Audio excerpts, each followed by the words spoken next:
Voilà le tirage de l'année. Alors donc, vous pouvez le lire à plusieurs étages. Les cartes au centre pour commencer, donc la carte de tarot, qui est l'enseignant de l'année, c'est l'étoile, mais que j'ai tiré dans le tarot d'Alessandra, je ne sais plus son nom, et donc c'est la starlette, qui est un peu toute nue et un peu rigolote. Le mouvement de l'année et la force qui va nous aider cette année, c'est le pouvoir intérieur, au-delà du visible, la panthère. Ça, c'est pour le point central. Et puis, je vous ai envoyé plusieurs photos pour que vous puissiez voir. Donc, en haut à gauche, c'est l'espace professionnel avec la première carte d'Amrita qui est l'aide miraculeuse. Et les 3 cartes de Umrazai qui sont d'où on vient ou sur quoi on s'appuie, le présent, et donc c'est aussi un peu le passé, le présent et le futur, mais ça se lit aussi comme une phrase de qu'est-ce qui va se passer, de quoi on a besoin comme aide, avec les petites cartes en dessous qui sont là pour donner une indication ou aider.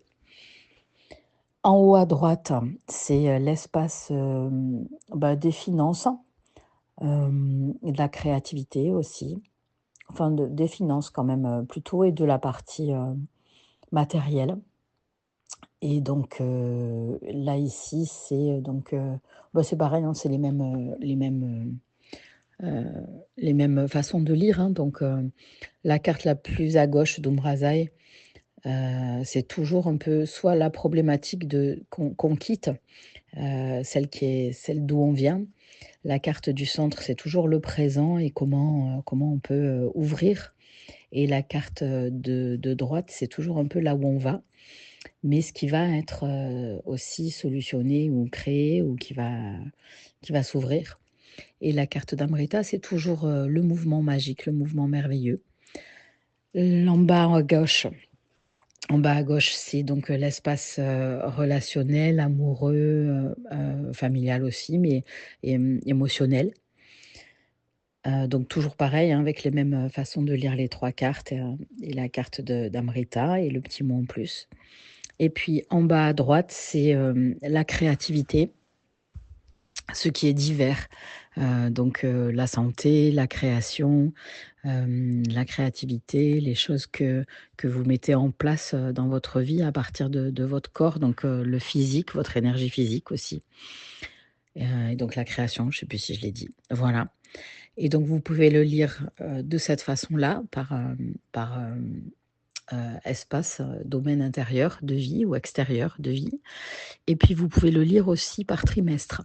Et donc, en haut à gauche en premier, le premier trimestre, en haut à droite, le deuxième trimestre, en bas à gauche, le troisième, en bas à droite, le quatrième. Et encore une dernière façon de le lire, votre reliance au ciel et à la terre, et au féminin et au masculin. Donc à gauche, pour les deux, la colonne entière de gauche, ciel et terre, c'est le féminin. Et puis la colonne de droite, ciel et terre, c'est le masculin, pardon. Et ce qui unit le tout, c'est le pouvoir intérieur, hein, la carte du centre avec au-delà du visible, et l'étoile, l'enseignant de l'année. Et l'étoile dans toute sa dimension, donc ses connexions, son intuition, mais aussi ses blessures. Et comment être digne d'amour, se savoir digne d'amour. Voilà, donc j'espère que c'est clair pour chacun. J'ai pas envie de l'interpréter parce que j'ai envie que chacun le lise avec sa vie. Voilà, j'avais juste envie de vous donner les indications pour le faire. Voilà, je vous embrasse, je vous souhaite une très, très belle année qui s'annonce vraiment magnifique. Merci à tous, gros bisous.